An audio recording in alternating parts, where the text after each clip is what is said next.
মসজিদে যাওয়া নিষিদ্ধ করে দেয়া হলো, তাফসির মাহফিল নিষিদ্ধ করে দেয়া হলো, জুমার খুতবা নিষিদ্ধ করা হলো, ইসলামের সব অনুশাসন পালনকে রাষ্ট্রীয়ভাবে নিষিদ্ধ করা হলো। গোটা বিশ্বে যদি ইসলাম পালন নিষিদ্ধ হয়, আমার পরিবারে আমার ইসলাম পালনের সুযোগ আছে না নাই? নিজেও সালাত পড়েন, সন্তানদেরকেও সালাত কায়েমকারী বানান। পাশ্চাত্যের কালচারের ধাক্কায় আমাদের পরিবারগুলো নষ্ট হতে শুরু করেছে। মুসল্লি ভাইরা সাবধান, একা মুসল্লি হয় না। ইসলাম পালনকারীরা সাবধান, একা ইসলাম পালনকারী হবেন না। ফ্যামিলির সবাইরে মুসল্লি বানাইতে হবে, সবাই মিলে ইসলাম পালন করতে হবে। পরিবার হচ্ছে শান্তির নীড়। যার পরিবার নাই সে নীড়হারা পাখির মতো, ঠিক কিনা? এর সেবা করার কেউ নাই, এর খোঁজ খবর নেয়ার কেউ নাই, একে ভালোবাসার কেউ নাই। পরিবারের ভেতরে আছে ভালোবাসাবাসী, পরিচর্যা, অসুস্থ হলে সেবা শুশ্রূষা, যত্ন আত্মি। আমরা একটা প্রশান্তির জায়গা খুঁজে পাই পরিবারের ভেতরে, ঠিক কিনা?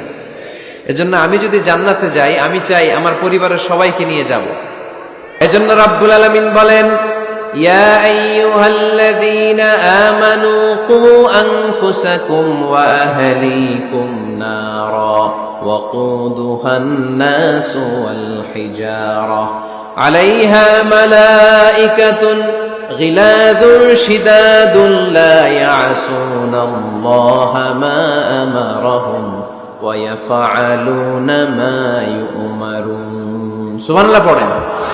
আল্লাহ ডেকে বললেন, ও বিশ্বাসীরা শোনো শোনো, তোমরা নিজেদেরকে জাহান্নামের আগুন থেকে বাঁচাও, নিজেদের পরিবার বর্গকেও ওই জাহান্নামের আগুন থেকে বাঁচাও। যে জাহান্নামের রক্ষী ফেরেশতারা খুব নির্দয়, খুব নির্মম, এদের চেহারায় হাসি নাই। রব্বুল আলামিন তাদেরকে যা আদেশ করে তারা তাই পালন করে। ওই ফেরেশতারা আল্লাহর কোনো আদেশের অবাধ্য হয় না। ওই জাহান্নামকে ভয় করো, আর জাহান্নাম থেকে নিজেও বাঁচো, নিজের পরিবারকেও বাঁচাও। নিজেও বাঁচতে হবে, পরিবারকেও বাঁচাতে হবে। নিজেও জান্নাতে যেতে চাই, আব্বা আম্মা স্ত্রী সন্তান ভাই বোন সবাইকে নিয়ে জান্নাতুল ফেরদাউসে থাকতে চাই, ঠিক কি না? এজন্য রব্বুল আলামিন বিশ্বনবীকে আদেশ করলেন, ওয়া'মুর আহলাকা বিস-সালাতি ওয়াসতাবির আলাইহা। ও নবী, আপনি আপনার ফ্যামিলির সদস্যদেরকে সালাতের আদেশ করেন এবং নিজেও সালাত পালনে সচেষ্ট হন। একা একা সালাত পালন করলে হবে না, আপনার পরিবারের সবাইকে আপনি মুসল্লি বানান। নিজেও সালাত পড়েন, সন্তানদেরকেও সালাত কায়েমকারী বানান। আপনি একা একা নামাজ পড়েন, আপনার ছেলে নামাজ পড়ে না, এরকম আছে না নাই? বাবা নামাজ পড়ে, মা নামাজ পড়ে না, আছে না নাই? ভাই নামাজ পড়ে, বোন নামাজ পড়ে না, আছে না নাই?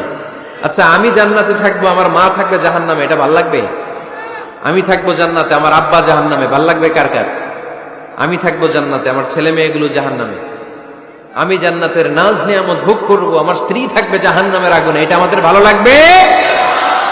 এজন্য মুমিন পরিবারের সবাই আমরা জান্নাতে যেতে চাই। আমিও যাব, মা বাবাও যাবে, আমার স্ত্রী সন্তানরাও যাবে। এজন্য রব্বুল আলামিন বিশ্বনবীকে বললেন, নবী নিজেও জাহান্নামের আগুন থেকে বাঁচেন, আপনার পরিবার বর্গকেও জাহান্নামের আগুন থেকে বাঁচান। নিজেও বাঁচেন, পরিবারকেও বাঁচান। এজন্য মুসল্লি ভাইরা সাবধান, একা মুসল্লি হয় না। ইসলাম পালনকারীরা সাবধান, একা ইসলাম পালনকারী হবেন না। ফ্যামিলির সবাইরে মুসল্লি বানাইতে হবে, সবাই মিলে ইসলাম পালন করতে হবে, সবাই মিলে ঘরটার একটা জান্নাতের টুকরা বানাতে হবে, ঠিক কিনা? মুমিন জীবনে পরিবারের গুরুত্ব অনেক বেশি। ফ্যামিলি হচ্ছে এই পৃথিবীর সর্বপ্রথম ইনস্টিটিউশন, প্রতিষ্ঠান। এক একটা পরিবার এক একটা কি প্রতিষ্ঠান, ইনস্টিটিউশন। গোটা বিশ্বে যদি ইসলাম পালন নিষিদ্ধ হয়, আমার পরিবারে আমার ইসলাম পালনের সুযোগ আছে না নাই? কথা কি বুঝতেছেন?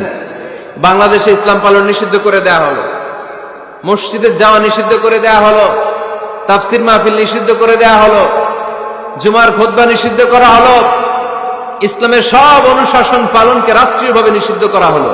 কিন্তু আমার পরিবারের ভেতরে ইসলাম পালনের সুযোগ আছে না নাই? আমার বেডরুমের ভিতরে কেউ নিষিদ্ধ করতে পারবে কিছু? কথা বলেন। এজন্য গোটা বিশ্বেও যদি ইসলাম পালন নিষিদ্ধ হয়, আমার পরিবারে ইসলাম পালনের সুযোগ আছে না নাই? এজন্য পরিবার অনেক গুরুত্বপূর্ণ। মুমিন পরিবার এটা আল্লাহর পক্ষ থেকে নেয়ামত। আর মুমিন পরিবারে ভালোবাসার ভিত্তি হচ্ছে ঈমান। মুমিন না হলে মুমিন পরিবারের সদস্য হওয়া যায় না।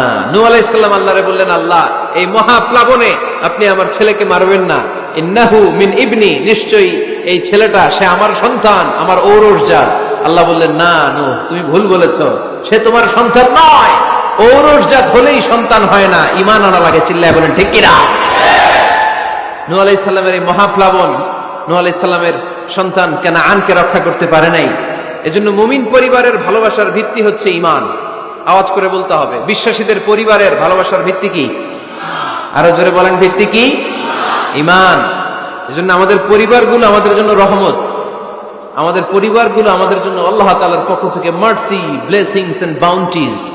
এই পরিবারের বন্ধন যেন কখনো নষ্ট না হয়, আমরা যেন পারিবারিক সম্প্রীতি, ভালোবাসা কখনো নষ্ট না করি। এখন ওয়েস্টের ধাক্কায়, পাশ্চাত্যের কালচারের ধাক্কায় আমাদের পরিবারগুলো নষ্ট হতে শুরু করেছে, ঠিক কিনা? আপনি খেয়াল করে দেখবেন, পাশ্চাত্যে এখন পরিবারগুলোর খুব মারাত্মক অবস্থা, ভঙ্গুর পারিবারিক ব্যবস্থা। এদের পরিবার টেকে না, এরা তো বিয়েই করে না। এরা বিয়ের চেয়ে বেশি পছন্দ করে লিভ টুগেদার। আছে না নাই? বিয়ে করে না, লিভ টুগেদার পছন্দ করে। ফ্রি সেক্স, অবাধ যৌনাচার, হোমোসেক্সুয়ালিটি, সমকামিতা, ছেলেতে ছেলেতে বিয়ে, মেয়েতে মেয়েতে বিয়ে। বিয়ে যাক দু একটা হয়, এগুলো 6 মাস 1 বছরের বেশি টিকে না। ডিভোর্সের সংখ্যা বেশি, ভ্রূণপাত, সন্তান হত্যা করার সংখ্যা বেশি, সুইসাইডের সংখ্যাও বেশি, ঠিক কিনা? রাইফেল একটা নিয়ে বের হয়ে রাস্তায় 4-5 জনকে শুট করে, পরে নিজের মাথায় নিজে গুলি করে নিজেও মরে যায়। কেন যে এগুলা করছে সে নিজেও জানে না। এরকম বিকৃত মস্তিষ্কের লোক পাশ্চাত্যে আছে না নাই? কারণ এদের পরিবার নাই, কারো বাবা আছে মা নাই, কারো মা আছে বাবা নাই। এজন্য পরিবারগুলো আল্লাহ তাআলার পক্ষ থেকে আমাদের জন্য নেয়ামত, অনেক বড় রহমত, অনেক বড় বরকত। এজন্য ইসলাম পরিবার গঠন করতে বলেছে, ইসলাম পরিবারকে সংরক্ষণ করতে বলেছে, ইসলাম এই ফ্যামিলি ইনস্টিটিউশনকে আরো শক্তিশালী করতে বলেছে। চিল্লায় বলেন ঠিক কিনা? এই কোরআনে পরিবার নিয়ে অনেক কথা, ফ্যামিলি ম্যাটার্স নিয়ে কোরআনে একটা সূরা আল্লাহ নাযিল করেছেন, সূরাতুত তালাক, অ্যাড্রেসিং দ্য ফ্যামিলি অ্যাফেয়ার্স। শুধু ফ্যামিলি রিলেটেড কথাই সূরাতুত তালাকে। আবার একটা পরিবার আল্লাহ তাআলার কাছে এতটাই প্রিয় ছিল, ওই পরিবারের নামে আল্লাহ কোরআনে একটা সূরাই দিয়ে দিয়েছেন, সূরাতু আলে ইমরান। ইমরানের পরিবারের নামে সূরা। সুবহানাল্লাহ পড়বেন না? এজন্য আমাদের পরিবারগুলো অনেক গুরুত্বপূর্ণ, আমরা বুঝি না। আমরা পরিবারের সম্প্রীতি, ভালোবাসাকে অটুট রাখার ব্যাপারে সচেতন থাকি না, কিন্তু ইসলাম এই পরিবার সংরক্ষণে অনেক গুরুত্ব দিয়েছে।